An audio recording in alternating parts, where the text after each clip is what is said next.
নমস্কার, গল্পালাপের ৫৮তম পর্বে আপনাদের জানাই সুস্বাগতম। শুভ নববর্ষ ২০২৪-এর অনেক অনেক শুভেচ্ছা জানিয়ে শুরু করব আজকের পর্ব। আজ আপনারা শুনবেন শ্রী হেমেন্দ্র কুমার রায় রচিত ছোট গল্প বাড়ি বুড়ো বুট এর শ্রুতি নাট্যরূপ। গল্প পাঠ ও বিভিন্ন চরিত্রে যথাক্রমে তন্ময় ও তিতাস। চলুন শুনি বাড়ি বুড়ো বুট।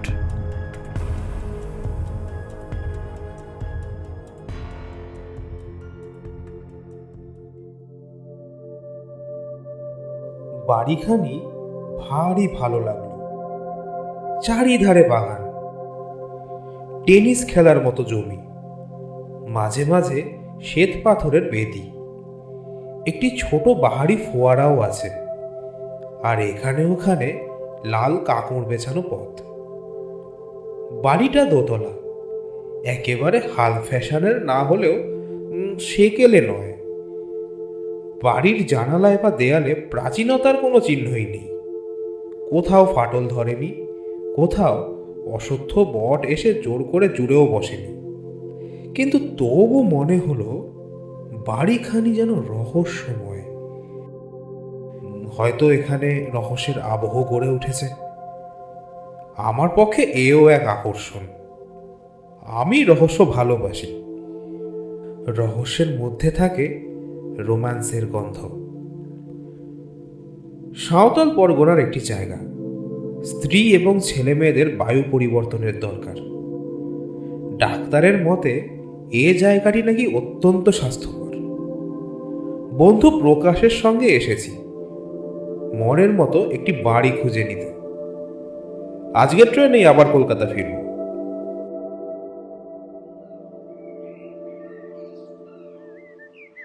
খানিক ডাকাডাকির পর বাগানের ভেতর থেকে একটি লোক বেরিয়ে এলো। তার চেহারা না মালি, না দারোয়ান, না ভদ্র বা ইতর লোকের মতো। তার বয়স ৮০ও হতে পারে, ১০০ও হতে পারে। তার মাথায় ধবধবে সাদা এলোমেলো লম্বা লম্বা চুল। তার কোমর এমন ভাঙা যে হাড় জিরজিরে শরীরের দেহের উপরের অংশ একেবারে দুমড়ে পড়েছে। কিন্তু হাতের লাঠি ঠকঠকিয়ে সে এত তাড়াতাড়ি এগিয়ে এলো যে তার অসম্ভব ক্ষিপ্রতা দেখে বিস্মিত হলাম। সে জিজ্ঞাসা করল, আপনারা কি চান? বাড়ির ফটকের উপরে লেখা রয়েছে টু লেট। আমরা আমরা এই বাড়িখানা ভাড়া নিতে চাই। লোকটা হঠাৎ মুখ তুলে তাকালো। সে এতক্ষণ মাথা হেঁট করেছিল বলে তার চোখ দেখতে পাইনি। এখনো দেখতে পেলুম না, কারণ তার চোখ দুটো এমনই অস্বাভাবিকভাবে কোটরাগত যে প্রথম দৃষ্টিতে তাদের আবিষ্কার করাই যায় না। মনে হয় লোকটা বুঝি অন্ধ। কিন্তু তারপর লক্ষ্য করে দেখলাম দুই কোটরের ভেতর দিকে কি যেন চকচক করছে। দুই অন্ধকার গর্তের মধ্যে যেন দুই দীপশিখার ইঙ্গিত। লোকটা আবার মুখ নামিয়ে ফেলে থেমে থেমে বলল, ভাড়া নিতে চান? এই বাড়ি ভাড়া নিতে চান? বেশ, বাড়িখানা আমাদের পছন্দই হয়েছে। তা এ বাড়ির মালিককে? বাড়ির এখনকার মালিক থাকেন বিলাতে। আগেকার মালিক কোথায় থাকেন কেউ জানে না। তাহলে ভাড়াটা দেবো কাকে? কেন আমাকে? কত ভাড়া? সেটা ঠিক করবেন আপনারাই। রহস্যময় বাড়ি, রহস্যময় বৃদ্ধ, এবং তার কথাগুলোও কম রহস্যময় নয়। মনে হলো রহস্যের মাত্রা যেন ছাড়িয়ে যাচ্ছে। এতটা ভালো নয়।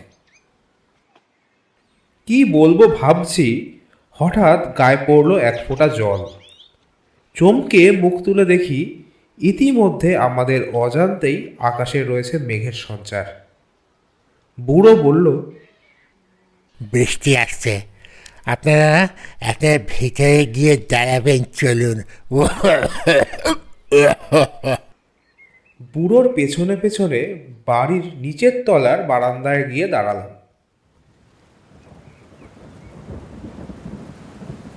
তখনই ঝমঝম করে বৃষ্টি নামল। প্রকাশ আমার দিকে ফিরে বলল, বৃষ্টিতে এখানে চুপচাপ দাঁড়িয়ে থেকে লাভ নেই, চল আগে বাড়ির উপরকার ঘরগুলো একবার দেখে আসি বরং। বুড়োর দিকে ফিরে দেখি সে ঊর্ধ্ব মুখে আকাশের দিকে তাকিয়ে আছে। আমি তাকে ডাকলাম, সে যেন শুনতেই পেল না। খানিক পরে হঠাৎ বলল, ঘড়িটা কাটা বেজেছে। হাত ঘড়ির দিকে দৃষ্টিপাত করে বললাম, এখন তো 5:30। বুড়ো যেন শীতার্ত কণ্ঠে কাঁপতে কাঁপতে বলল, আকাশে মেঘ আরো জমে উঠেছে, অন্ধকারে সন্ধ্যা নামবে তাড়াতাড়ি। এ বৃষ্টি সন্ধ্যার পরেও পড়বে। নাও তো পড়তে পারে। না না, এ বৃষ্টি এখন থামবে না, হয়তো আজ সারা রাত ধরেই পড়বে। আমি মেঘ দেখেই বুঝতে পারি।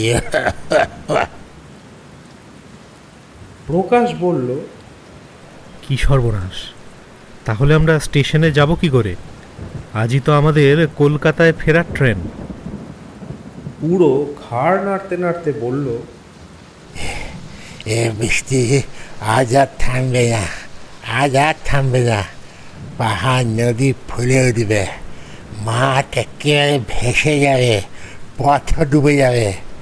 পালাতে চান তো এক্ষুনি পালান, সন্ধ্যের পর রাত আছে, ঝড় উঠবে, বন কাঁদবে। এ বৃষ্টি আর থামবে না, এখনো সময় আছে, এখনো পালিয়ে যান। বুড়োর কথাবার্তার ধরন দেখে রাগ হল। বিরক্ত কণ্ঠে বললাম, শোনো, ঠাট্টা রাখো। এ বাড়ি আমি আজ থেকেই ভাড়া নিচ্ছি। বৃষ্টি না থামে তো আজ আমরা এখানেই রাত কাটাবো। কত টাকা দিতে হবে বলো তো?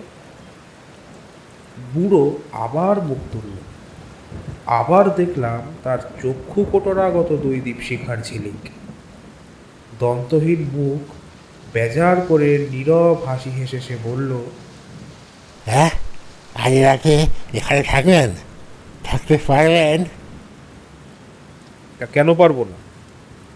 বাড়ির আগেকার মালিক আজ রাতে এখানে আসবেন, কিন্তু তিনি কোথায় থাকেন কেউ তা জানে না, কিন্তু বৃষ্টির রাতে ঠিক এখানে বেড়াতে আসেন। তাকে দেখলে মানুষ খুশি হয় না। দোতলায় হালগার, তার জন্যই খোলা থাকে। এক বৃষ্টির রাতে এই ঘরে একটা কাণ্ড ঘটেছিল। কি হয়েছিল? সে এক রক্তাক্ত কাণ্ড।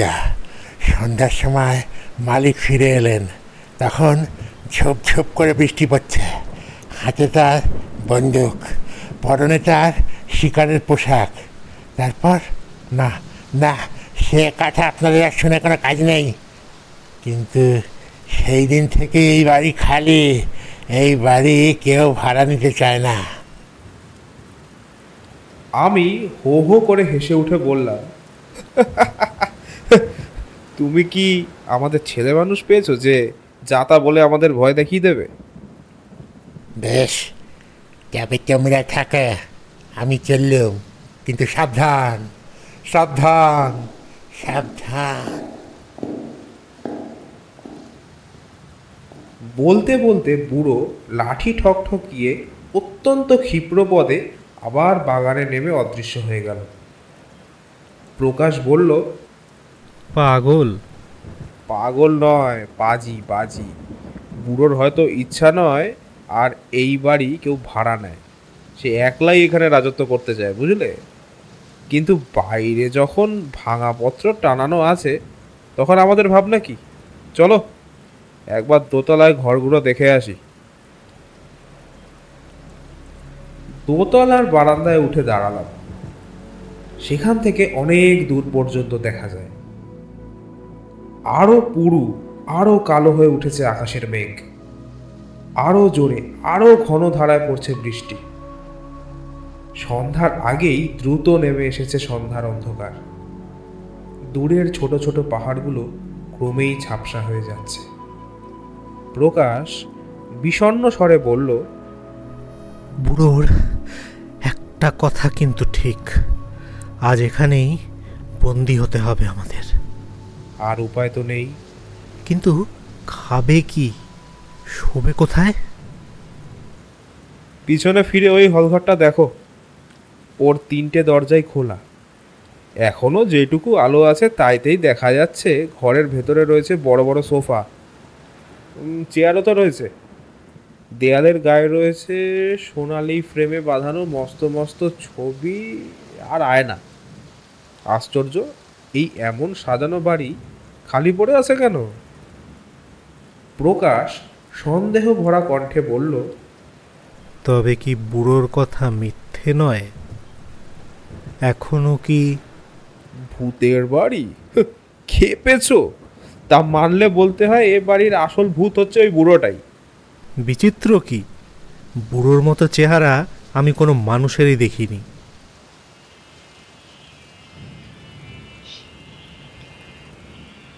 আচম্বিতে কানে এলো অপূর্ব এক সঙ্গীত।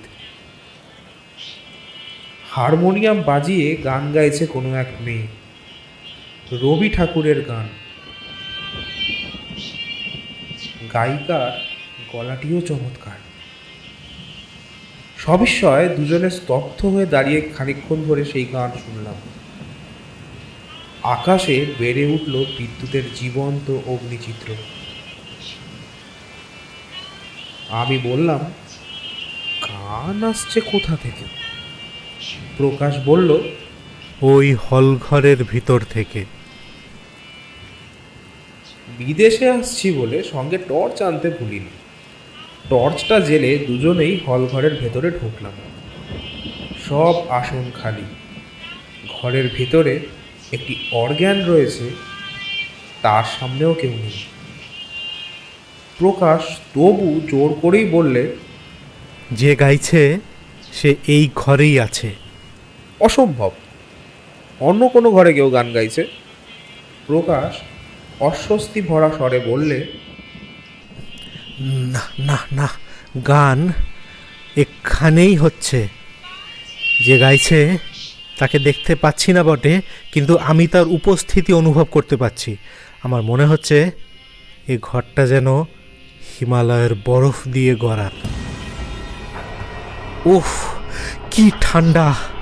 এ মানুষের ঘর নয় বন্ধু, এ হচ্ছে মরার ঘর।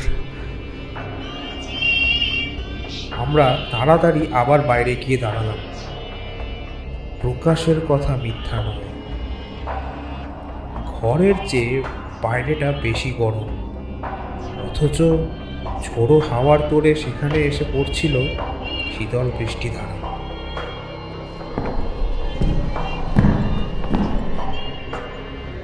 অবাক হয়ে এর কারণ বোঝবার চেষ্টা করছি, এমন সময় কানে এলো আর একটা নতুন শব্দ। গটগট করে কার যেন ভারী জুতোর আওয়াজ হচ্ছে। প্রকাশ বিস্মিত স্বরে বলল, সিঁড়ি দিয়ে কে উপরে উঠছে? এ বুড়োর পায়ের শব্দ নয়। আমি বললাম, বুড়ো মিছে কথা বলেছে, এ বাড়ি নিশ্চয়ই খালি নয়। কেউ গান গায়, কেউ উপরে ওঠে, ধ্যাৎ, এ হতে পারে না।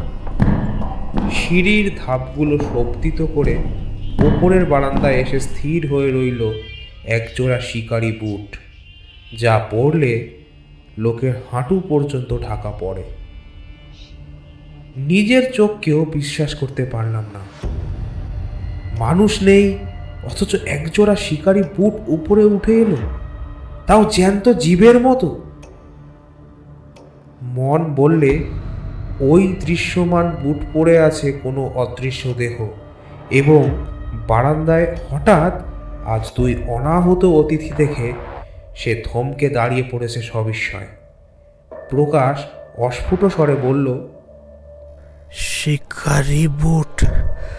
বুড়ো বলেছিল বৃষ্টির রাতে বাড়ির মালিক এখানে শিকারির পোশাক পরে। আমি উত্তর দেবার আগেই বুট জুতো জোড়া যেন যেন কোনো বেজায় ভারী দেহে চাপ নিয়ে আবার গটগট শব্দে মাটি কাঁপিয়ে অগ্রসর হতে লাগলো আমাদেরই দিকে। আমরা মহা আতঙ্কে পিছু হাঁটতে লাগলাম।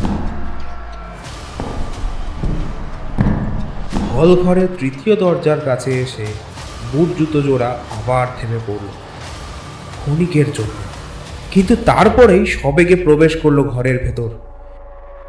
গানের স্বর থেমে গেল। সঙ্গে সঙ্গে শুনলাম হুড়ুম করে বন্দুকের শব্দ ও তীব্র এক আর্তনাদ।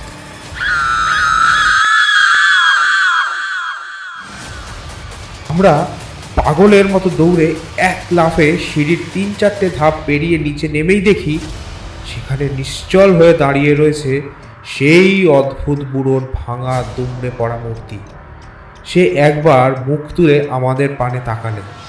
টর্চের আলোতে তার চক্ষু কোটরের খুব ভেতরে জ্বলে উঠল দুটো আগুনের কণা। খিলখিল করে হেসে বুড়ো ক্ষণক্ষণে গলায় বলে উঠল,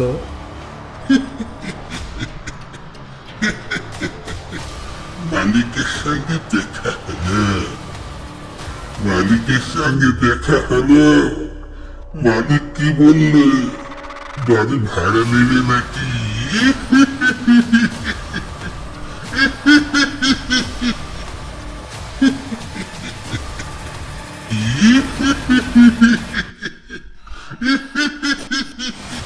দৌড়তে দৌড়তে বাগান পার হয়ে যখন বাইরে এসে পড়লাম, তখনও সেই ভয়াবহ বুড়োর অপার্থিব হাসির শব্দ থামেনি।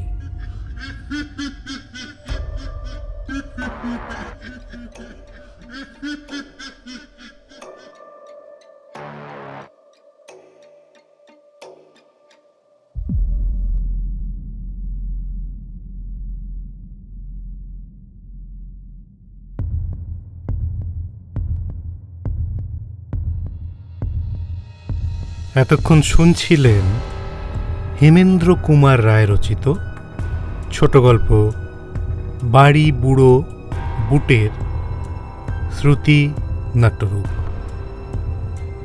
গল্প পাঠ ও বিভিন্ন চরিত্রে যথাক্রমে তন্ময় ও তিতাস। আবার কোনো এক রবিবার কোনো এক নতুন কাহিনী নিয়ে হাজির হব গল্পালাপের কোনো এক নতুন পর্বে। 2024 সবার অনেক অনেক ভালো কাটুক, এই রইল কামনা। নমস্কার।